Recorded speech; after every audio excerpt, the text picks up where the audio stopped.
Allez les amis, on est parti pour voir comment calculer un produit scalaire, ce coup-ci non pas en utilisant les coordonnées, mais les longueurs et les angles, c'est-à-dire la formule qui va s'afficher ici. On s'y met tout de suite. Pour calculer un produit scalaire avec des longueurs et des angles, par exemple AB scalaire AF, c'est-à-dire ce vecteur scalaire la diagonale du bas, il va vous falloir deux choses. Les longueurs de AB et de AF et la valeur de l'angle entre les deux. Donc, moi je vous rappelle la formule qui s'affiche ici, que vous connaissiez en première et qui est toujours la même. Quand vous voulez faire U scalaire V, donc U scalaire V, c'est norme du premier multiplié par norme du deuxième multiplié par le cosinus de l'angle entre les deux. Qu'on soit bien clair.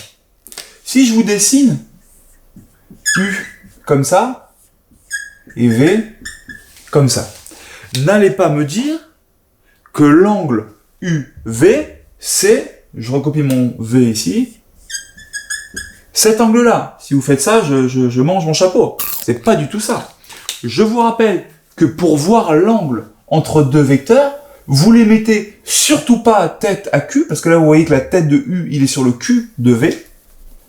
Vous les mettez Q à Q. Donc si U, il est comme ça, V, il est comme ça, et du coup l'angle entre les deux, c'est celui-là. Maintenant que vous êtes fort de ce savoir, on va pouvoir appliquer la formule AB et AF. Donc AB scalaire AF, c'est norme de AB fois norme de AF fois le cosinus de l'angle entre AB et AF.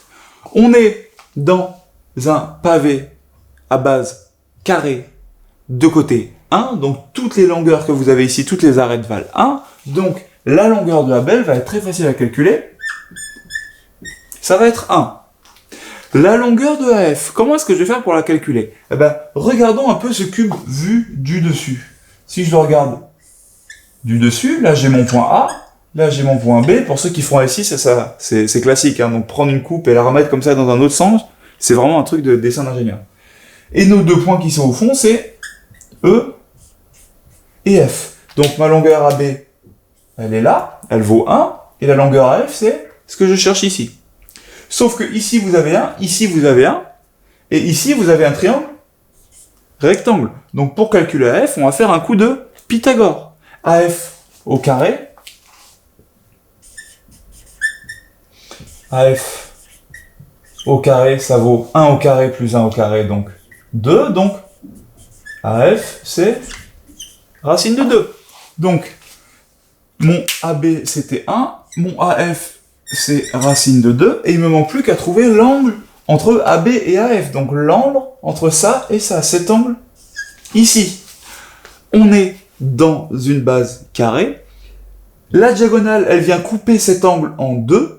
Et du coup, vu que cet angle-là est un angle droit, c'est-à-dire un angle de 90 degrés, l'angle qui est là, il vaut 45 degrés, donc pi sur 4 fois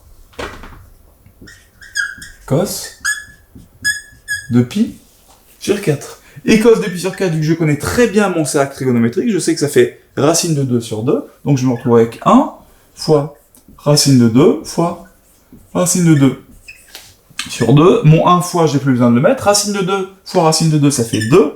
2 divisé par 2, ça fait 1. Et on retrouve bien le même résultat que dans la vidéo précédente, où on l'avait calculé avec les coordonnées.